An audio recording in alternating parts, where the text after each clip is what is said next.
ये 40% रूल क्या होता है? जब भी किसी काम को करते करते हम ये कहने लगते हैं, बस अब मुझसे ये काम और नहीं होगा, अब मैं और नहीं कर सकता, तो ध्यान रखना उस टाइम हम अपनी पूरी पोटेंशियल का सिर्फ 40% ही इस्तेमाल कर रहे हैं। हमारे पास क्षमता 100% है, लेकिन जब हम ये कहने लगे कि अब मुझसे नहीं होगा, तो समझ जाओ अभी भी 60% बाकी है। एग्जाम्पल ऐसे समझो, जब हम खाना खाते हैं, जब हमारा पेट भी भर चुका होता है, जब भी कोई इंसान ये जबरदस्ती करता है कि अरे और खा लो, एक रोटी और खा लो, 2 रोटियां और खा लो, तो उस टाइम पे भी जब हम ये कह रहे हैं कि मुझसे कुछ भी नहीं खाया जाएगा, उस टाइम पे भी हम 1 से 2 रोटियां एक्स्ट्रा खा लेते हैं। ऐसा क्यों? पहले जो इंसान ये बोल रहा था कि मुझसे अब कुछ भी नहीं खाया जाएगा, मेरा पेट भर चुका है, अब उसी इंसान ने जबरदस्ती ही सही, लेकिन 2 रोटियां खा कैसे ली? इसका सीधा सा मतलब है उसके पेट में और जगह थी। सेम उसी तरीके से जब हम ये कहते हैं कि मुझसे अब ये काम नहीं होगा, ये काम बोरिंग है, मैं नहीं कर सकता, उस टाइम पे हम अपनी पोटेंशियल का सिर्फ 40% इस्तेमाल कर रहे होते हैं, 60% अभी भी बाकी है। जब भी ऐसी सिचुएशन क्रिएट हो, काम करना बंद नहीं करना है, क्योंकि आपका दिमाग उस टाइम आपको बेवकूफ बना रहा है। इसी चीज को तोड़ना है, तभी तो जाके हम इंटेंस लेवल पर पहुंचेंगे। जैसे जब हम पढ़ाई करने बैठते हैं,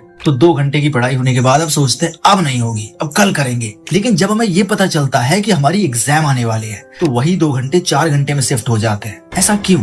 2 घंटे में हम बोर फील करने लगे थे, लेकिन जब एग्जाम का पता चला तो 4 घंटे में भी हम बोर नहीं होते। इसका सीधा सा मतलब है हमारा दिमाग हमें बेवकूफ बना रहा था। हमारी जो एक्स्ट्रा पोटेंशियल है, इसका यूज हर दिन करो, बेशुमार करो, हर दिन अपनी लिमिट को टच करो, कोशिश करो कि उस लिमिट को भी क्रॉस कर पाओ। अगर 4 घंटे पढ़ने के बाद तुम बोर होने लगते हो, तुम्हें लगता है अब नहीं होगा, फिर भी पढ़ो। इलॉन मस्क का नाम सुना है?